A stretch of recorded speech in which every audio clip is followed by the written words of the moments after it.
What's up guys, it's me again, I'm Lucky Spark, and for today's video guys ay finally guys nakahanap na po tayo ng buyer sa ating 10 heads na baboy. So dito pag-uusapan natin guys kung magkano yung aking kinita, magkano yung gasto sa ating feeds, at kung mabigat ba yung timbang nila at kung ano yung nangyari. At itatype natin ito, yung data sa ating binibentang Excel file recorder for fattening pigs. Yan. So ayun na nga guys, nagsisimula na pong itimbang yung ating mga baboy. So 10 heads po lahat ng ating fatteners na pwede nang ibenta. So actually guys, hindi pa ito nakaubos ng desired na feeds based sa ating program na ginagawa. So mamaya makikita nyo po yung total na capital na nailabas lang natin sa ating babuyan guys. So dito mamaya malalaman nyo rin guys pag input ko, may mga maliliit talaga na timbang yung mga baboy, at expected ko naman yun dahil nga 2 to 3 weeks itong hindi masyadong kumakain or nileles ko yung feeds nung around 1 month plus sila dito sa akin kasi nagtatai sila guys. So nung time na yun guys, medyo busy ako at hindi ko siya na follow up, kaya ang nangyari guys ay hindi siya naproga ng tama. So na-diagnose ko lang po siya kung ano yung sanhin ng pagtatai niya around 2 weeks na po, which is medyo late na siya guys, at nakaka-apekto na po siya sa pagtubo. So yung time frame na yun ay may effect po siya sa total weight nung pag-harvest nito guys. Pero wala naman akong pinagsisihan guys kasi nagsiserve yun as lesson, lalo na nagsisimula pa lang tayo dito sa industriya ng baboyan, sa fattening. Pero so far mamaya guys makikita nyo na magkano din yung kinita natin. Nakahanap rin pala tayo ng buyer. So binili yung baboy natin. I mean, sa mga nagtatanong guys kung magkano yung kuha sa atin ng buyer is 195 pesos per kilo ng live weight. So hindi na rin po yan masama guys, at meron din po yung kita. Mamaya makikita nyo naman yan. So yan yung guys, yung pig weighing scale natin.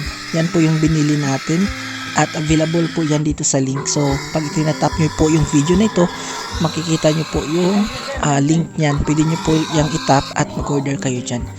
So nag-purchase talaga ako ng ganyan na timbangan guys, yung digital, kasi nahassle ako pag nagbabasa ng mga yung weighing scale na naka-arrow guys, kasi prone siya sa sa dayaan. Kasi kung ano yung babasahin ng ahente or yung bumibili ng baboy mo, syempre hindi nila yun babasahin yung mataas kasi involved din yun ng money. Kaya nila yan yung lesser. Kaya gusto ko transparent.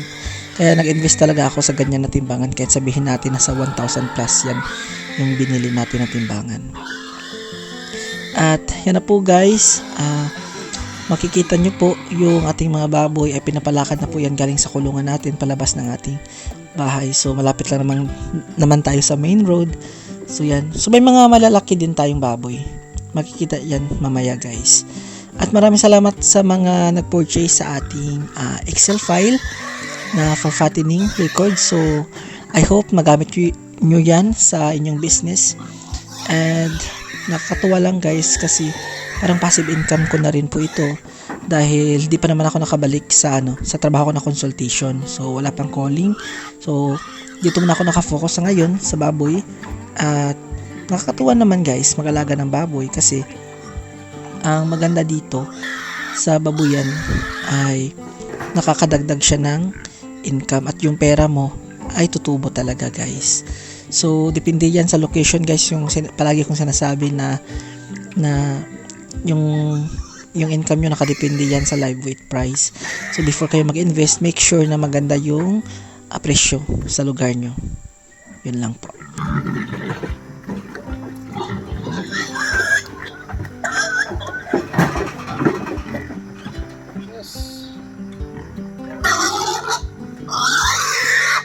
So ito guys, nabenta na yung baboy natin, at ito yung mga timbang bawat isa.